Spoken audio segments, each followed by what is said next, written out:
After 6 years on the market, the first generation Nissan Leaf has become a record seller. The 2016 model now has 107 miles electric range. On the horizon, however, are new electric cars that will surpass this. The question now is, does the Leaf make sense still? Let's take a look.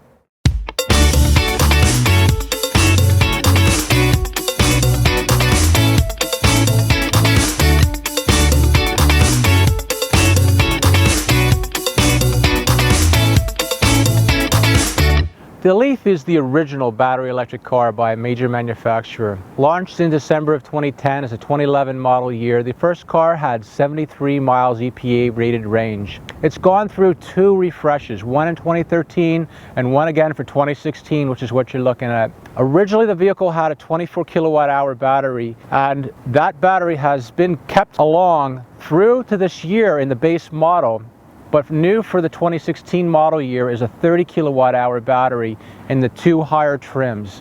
There's an S base model for $30,000, there's an SV for $35,000, and there's an SL, which is what you're looking at, starting for just over $37,000, and as equipped, this one's about $39,000 and change. The vehicle established a segment of electrified vehicles and established Nissan as the leading protagonist of battery electric cars. Worldwide, there have only been 750,000 vehicles sold that are pure battery electric passenger vehicles. This one accounts for 206,000 of those, so that's more than 1 in 4 has been a Nissan Leaf.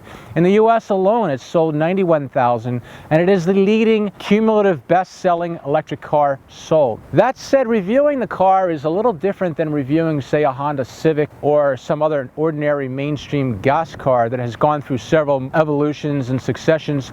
We're talking an all-new market. This year, there's going to be the Chevy Volt. 10 months from now, it will go into production. For $2,500 more, the Chevy Volt will offer over 200 miles electric range versus 107 for this. The Volt has the other advantages of being quicker, 0 to 60 in about 7 seconds versus 10. It'll have a liquid-cooled battery instead of an air-cooled battery. And it will have all the advantages of a Tesla or this one with an in-floor battery. For 2016, they upped the battery. And the battery is different chemistry in the electrode material, slightly different construction, but it's still a lithium-ion battery, generically speaking, and it only weighs 46 pounds more. So it's a superior car, and it's a superior battery, and it also carries a longer warranty for degradation. If you go down the 9 bars, this one has a warranty of 8 years, 100,000 miles, whichever comes first. There's no head-to-head competitors, really.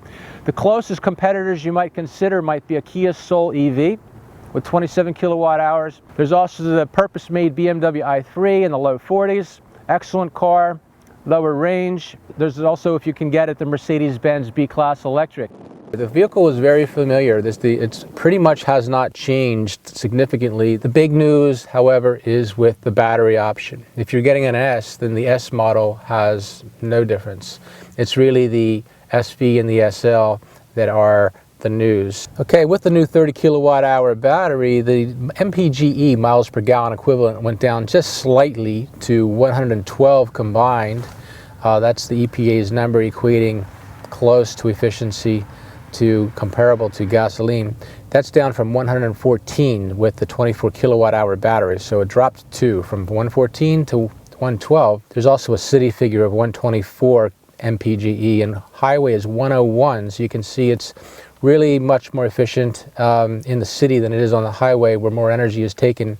But looking at the inside of the vehicle, the fit, the ergonomics are pretty decent. The heated seats is very comfortable. The heated steering wheel gets quite hot, especially in the upper part of the rim.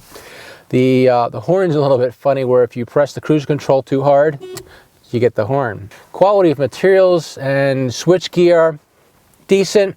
This is a car that actually stickers for about close to $40,000, and after you pay your taxes and tags, you're well into $40,000. For $40,000, this is not a really high-end vehicle. I mean, I've seen much nicer vehicles.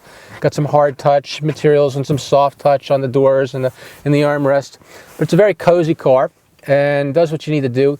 Legroom for this vehicle, for my 34-inch plus inseam I think is just a couple notches short. I would like it if they had been able to put a couple more detents and allowed the seat track to go further back. The shifter on this vehicle is a model on a computer mouse, a PC mouse. The motor is rated in horsepower, 107 horsepower, and 187 pounds-feet of torque, which people have since forgotten, but in 2013 that was reduced. The car is running with the same essential power, but the pounds-feet dropped by 20 when Nissan updated the car. I think that was part of its efficiency measure. 0 to 30, you still get the characteristic instant torque. It's quite quick below 40 miles an hour. Driving dynamics, it's a very normal car. It's the weight is very low in the floor, and though it's heavy, that weight incidentally also helps it with its safety ratings. Because it has more kinetic energy, it packs a bigger punch, basically. One of the reasons why people like to drive trucks and SUVs so much, because they're heavier vehicles. That has nothing to do with the design of the crash cage or how many airbags it has. It's just kinetic energy is a factor. Overall, I really actually enjoy driving the Leaf. Day in and day out, it is what it is. You know, it's not a sports car. It's not a large sedan. It's a economical hatchback. And amongst economical hatchbacks, you could live with this car day in and day out. Nissan, in its wisdom, has chosen to keep this car in the market, even though they've said that they'll have something waiting in the wings.